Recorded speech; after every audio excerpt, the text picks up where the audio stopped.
De quoi je me mêle sur rmc.fr et 01net TV. François Sorel.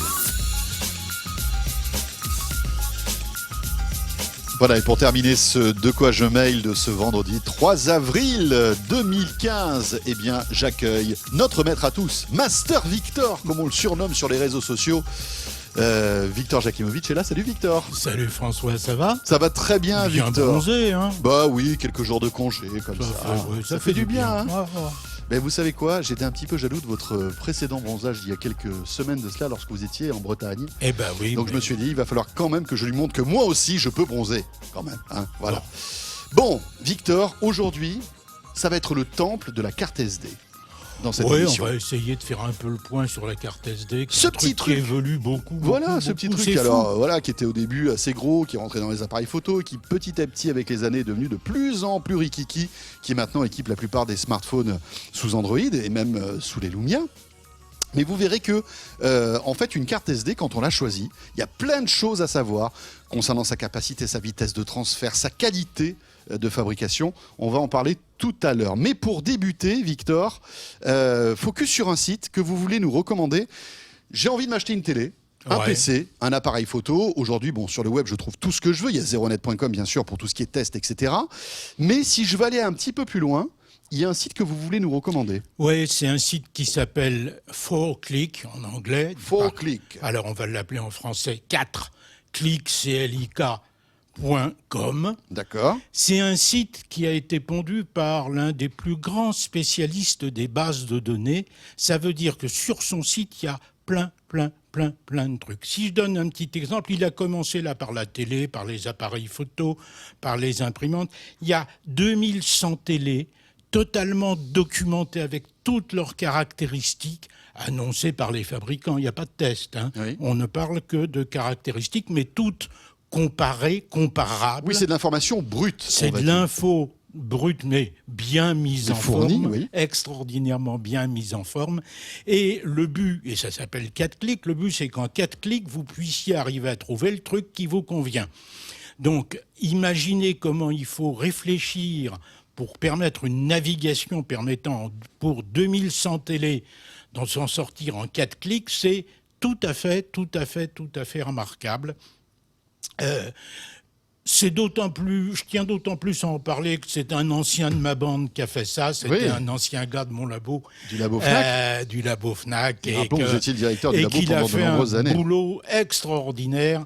Alors, pour le moment, il n'y a que les appareils photo et leurs objectifs quand il s'agit de réflexes, les téléviseurs et les imprimantes, avec une analyse absolument exceptionnelle sur le coût à la page, alors qui n'existe nulle part ailleurs, qui est un vrai travail de fond.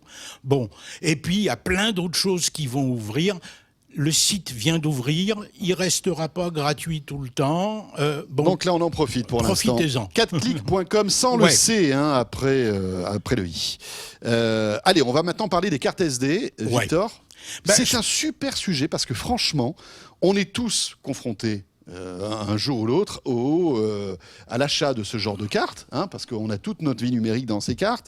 Mais il faut savoir qu'aujourd'hui, il y a véritablement des familles complètement différentes de cartes mémoire, cartes SD. Ça change sans arrêt. Là, j'ai pris le sujet carte SD parce qu'il vient de sortir il y a quelques semaines cette Lexar 2000X SDHC UHS2 classe 3, s'il vous plaît. Pas VHS2, hein, ça n'a rien à voir. Hein. Non, UHS. UHS. Bon. Et elle est passionnante, cette carte. Elle a des performances extraordinaires. Mais encore faut-il expliquer un peu ce que tout ça veut dire. Oui, parce que là, bon, Lexar, c'est la marque. Et après, là, c'est un charabia. Alors, mais c'est un charabia qui a complètement du sens. 2000 fois. Mais vous trouvez des cartes où il y a marqué 600, 500, peu importe, des tas de valeurs. 2000, c'est la plus rapide de toutes. Ça veut dire qu'elle est 2000 fois plus rapide que la vitesse de base de la transmission de données qui était celle du CD. Donc ça va 2000 en termes de transfert. Ça va 2000 fois plus vite que le débit du CD à l'époque. Voilà, le débit du CD et des tout premiers CD-ROM, un machin qui a existé, le CDI. dont certains se souviennent peut-être. Le CDI, c'est bien après. Bon, le CD, au départ, c'était 150 kilooctets seconde. Donc là, c'est 2000 fois 150 kilooctets. Soit très exactement 300 mégaoctets seconde.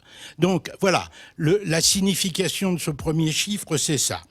Ensuite, on a, dans la définition de l'objet, l'objet s'appelle SD, tout court, auquel cas il fait moins de 2 gigas, 2 gigas maxi de contenu.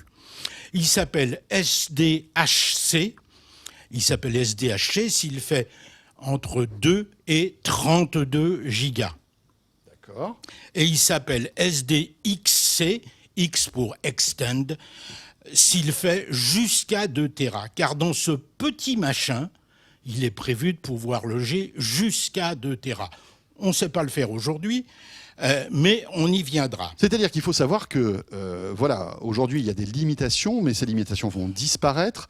Dans quelques années, sur ces petites cartes mémoire, on aura des téraoctets de données qu'on pourra stocker. Lexar a annoncé il y a quelques jours, puisqu'on est chez Lexar, il y a quelques jours, qu'en collaboration avec Intel, il allait travailler désormais ses mémoires en 3D, en épaisseur, comme le fait Intel sur les processeurs, et donc il prévoit de sortir des SSD, puisqu'on est en technologie SSD, allant jusqu'à 10 Tera. Donc, et ça à relativement bref délai.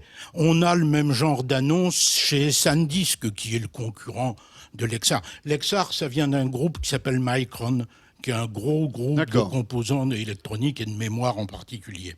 Alors, SDHC, ok.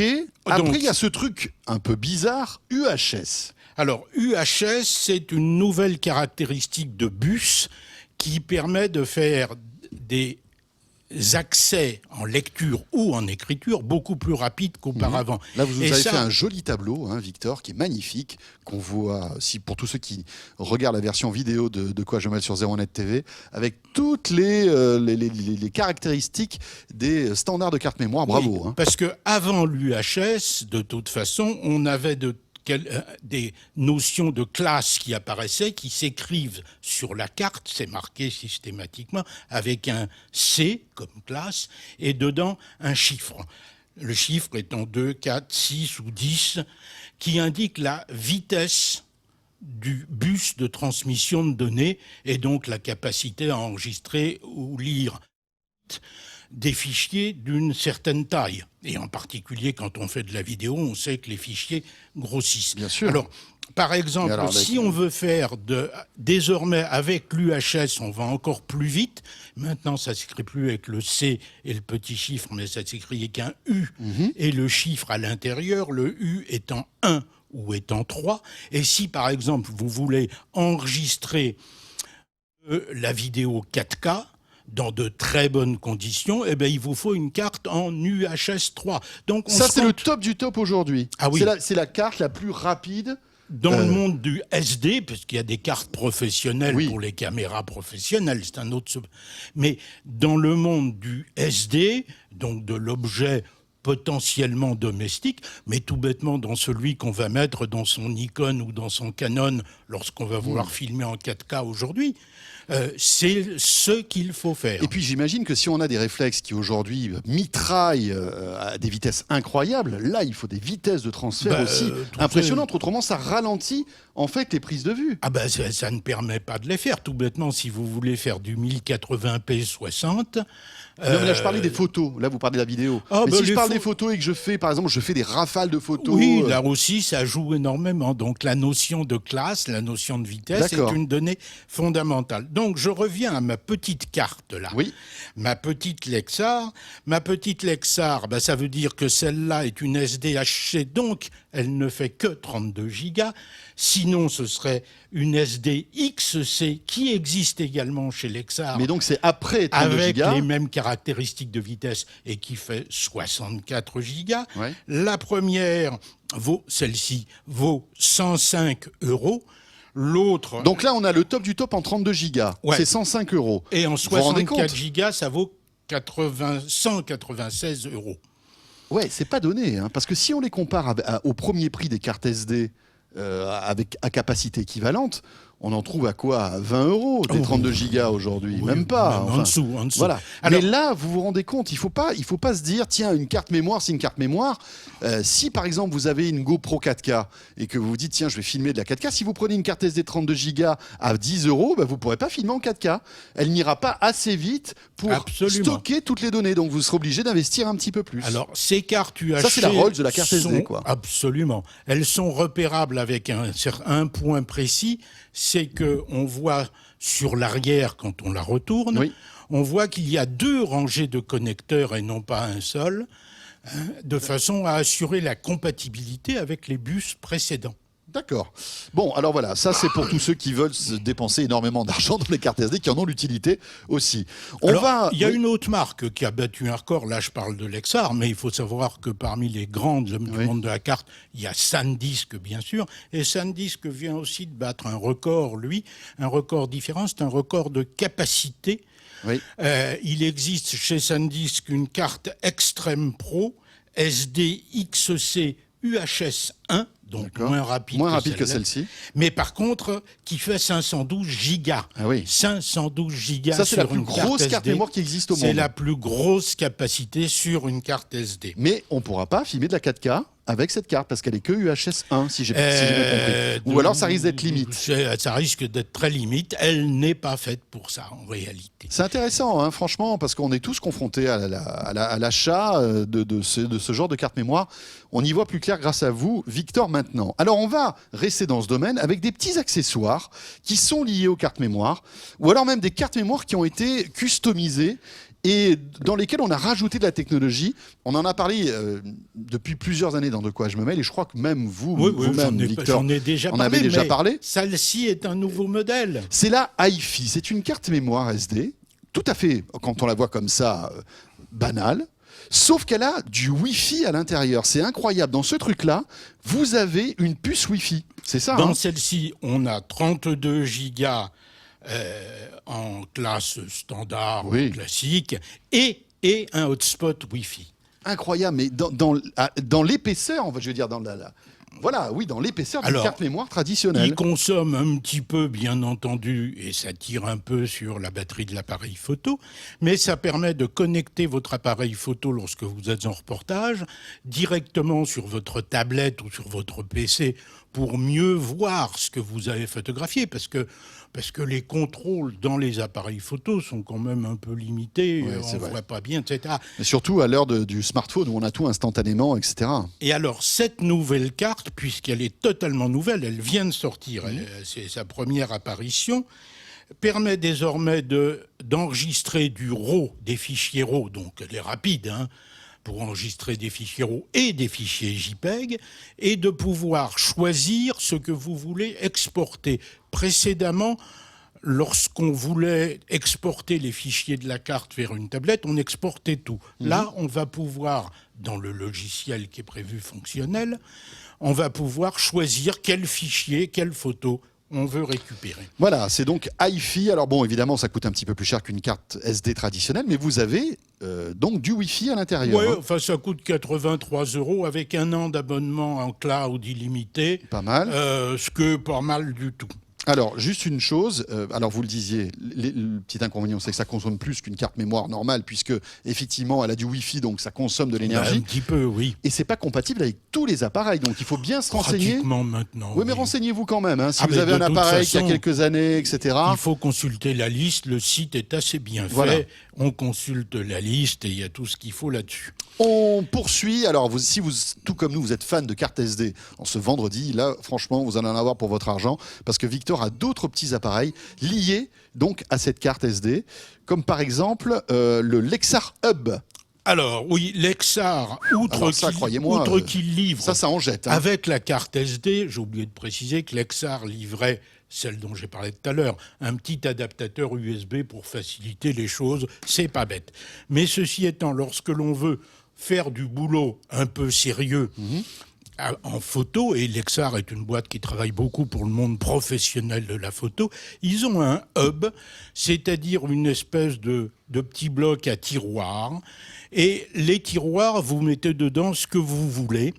Alors, j'avais déjà présenté, il n'y a pas très longtemps, un des éléments du hub qui permet de recevoir 3 micros SD. J'avais déjà présenté ça, mais il en existe d'autres.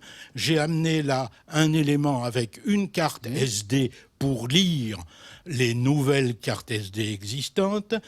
En dessous, nous avons sur le bloc, là, j'ai installé un disque dur de 512 gigas.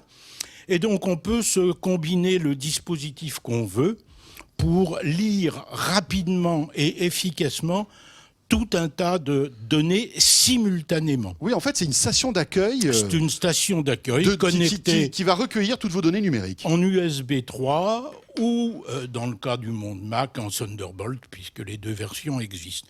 Ça ne vaut pas une fortune, bien que ce soit du professionnel. On poursuit avec un autre acteur spécialisé dans tout ce qui est stockage de mémoire, etc. et dans les accessoires qui gravitent autour, c'est P&I. Alors, P&Y est une petite boîte française qui fait des petits accessoires pas chers, et celui-là est dans le coup.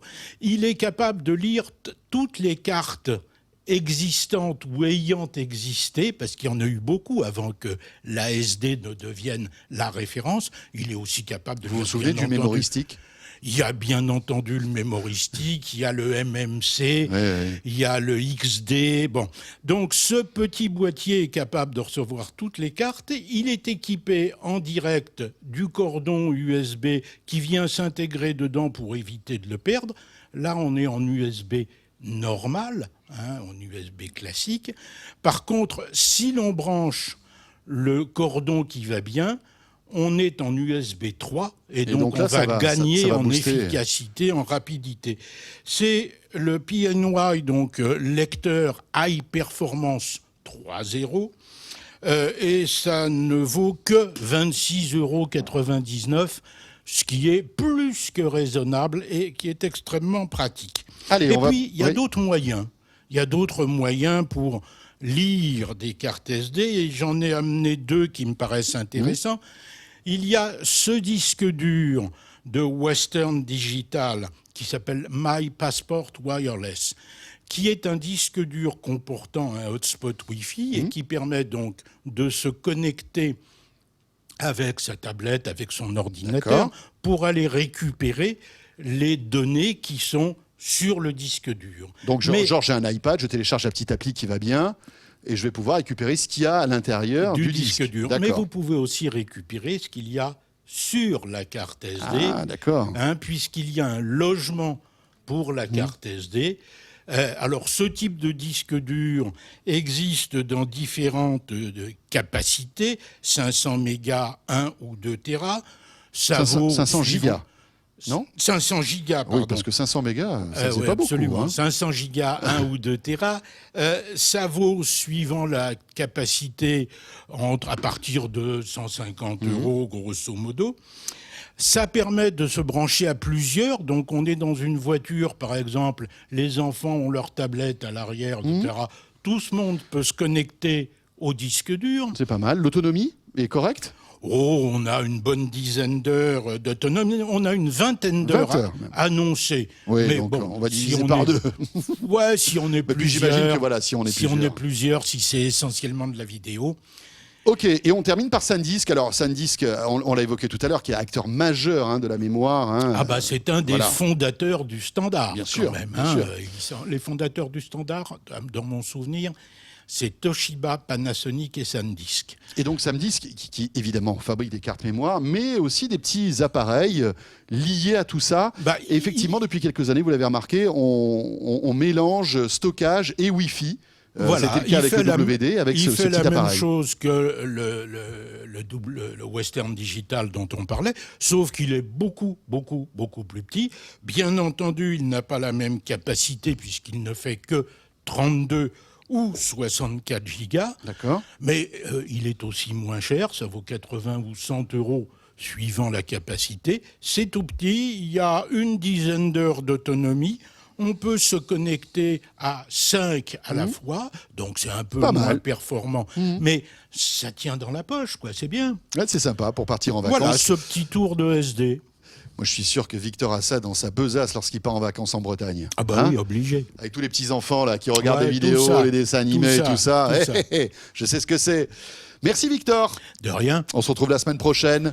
Victor Jakimovic, vous le savez, chaque vendredi dans De quoi je me mêle, et ce De quoi je me mêle est terminé. Je tenais à remercier Jean-David Duhart qui réalise cette semaine avec évidemment Jérôme Giliberto qui s'occupe de la partie audio. De quoi je mêle chaque vendredi donc entre 15h et 17h, disponible à la fois en version audio sur rmc.fr mais aussi en vidéo sur 01net TV. Merci de nous suivre.